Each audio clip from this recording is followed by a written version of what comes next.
To April at 10:10 p.m. Eastern Time, 4:40 in the morning, local Iran time, the Joint Personnel Recovery Center, which handles the Central Command area of responsibility, declared an isolated personnel recovery event for a U.S. Air Force F-15E Strike Eagle, call sign Dude 44, which was down in hostile Iranian territory. The pilot and weapons system officer had both safely ejected and were isolated behind enemy lines. Following confirmation of active rescue beacons and on the direction of the Secretary and by order of the President, a rescue operation was launched with the stated purpose of bringing both Americans home safely. As the Secretary said several hours later on the morning, after positively locating the front seater, call sign Dude 44 Alpha, and aware of an aggressive ongoing search by the enemy, a U.S. Central Command plan was approved by the Secretary and the President. Shortly thereafter, a U.S. Air Force Combat Search and Rescue Task Force, comprised of A-10 Warthogs in their Sandy role, and I'll describe what that is in a minute, HC-130 Combat King IIs, HH-60 Jolly Green II helicopters, and Air Force Special Warfare Airmen, a package comprised of combat rescue officers and pararescueman operators, audaciously penetrated enemy territory in broad daylight to find, fix, and recover Dude 44 Alpha from behind enemy lines. This was an incredibly dangerous mission, an incredibly dangerous undertaking, but a filled promise made to every American warfighter that you will not be left behind. We will always come find you, and we will always bring you home. Over the next hours, the Search and Rescue Task Force crossed the beach, entered into Iranian airspace, protected by a fighter strike package, and moved into the objective area, all under fire. En route, as some of you have seen on social media, the helicopters took gas off the C-130s and pressed onward and forward up into the objective area.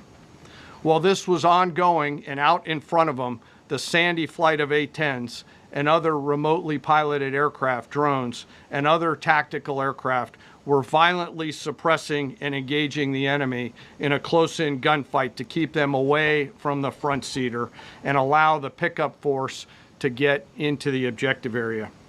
During this engagement, one of the Sandy aircraft, the one primarily responsible for communicating with the downed pilot, was hit by enemy fire. This pilot continued to fight, continued the mission, and then upon exit, flew his aircraft into another country and determined that the airplane was not landable. This was one of our A-10 Sandy aircraft.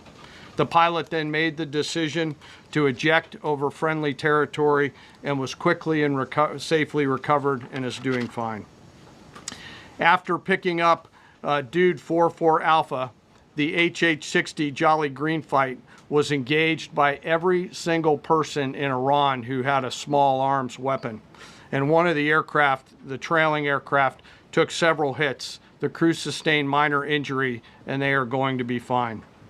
A note for those of you that do not know what a Sandy does.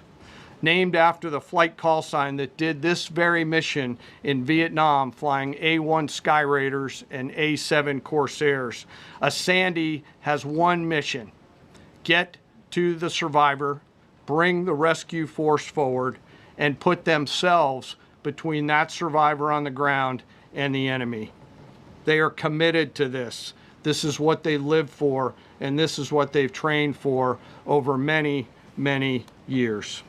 The A-10 force and the rescue force did a fantastic job rescuing Dude 44 Alpha. He was recovered Friday afternoon. As I said, and the nation needs to know this, this was an incredibly brave and courageous mission, and a testament to the courage, skill, and tenacity of the joint force and our leaders. And especially a daylight option, having the guts to try, means so much to so many. Meanwhile, the backseater, as the President and the Secretary have said, had continued to work and survive. Through the hours of daylight, Dude 44 Bravo, the backseater, evaded. Using every means available, the efforts of the United States military, the Central Intelligence Agency, and others were attempting to find and locate with precision Dude 44 Bravo, the backseater. A note on the backseater and the front seater. The single most important contributor to a successful rescue operation is the spirit of attack inside the heart of that downed aviator. Their will to survive, their will to evade, their will to recover is everything. In this case, the backseater's absolute commitment to surviving made much of our efforts possible. On Saturday, 4 April, after establishing positive communications with the backseater, we learned, as the President said, that he was injured and actively evading enemy forces. And thanks to our interagency partners, we were able to get eyes on his location and positively ID him. Throughout this entire time, the enemy force continued to search for 44 Bravo, and the joint force continued to strike them over and over and over again. Fighting off marginal weather in Iran and the enemy's search for a second time on Saturday at the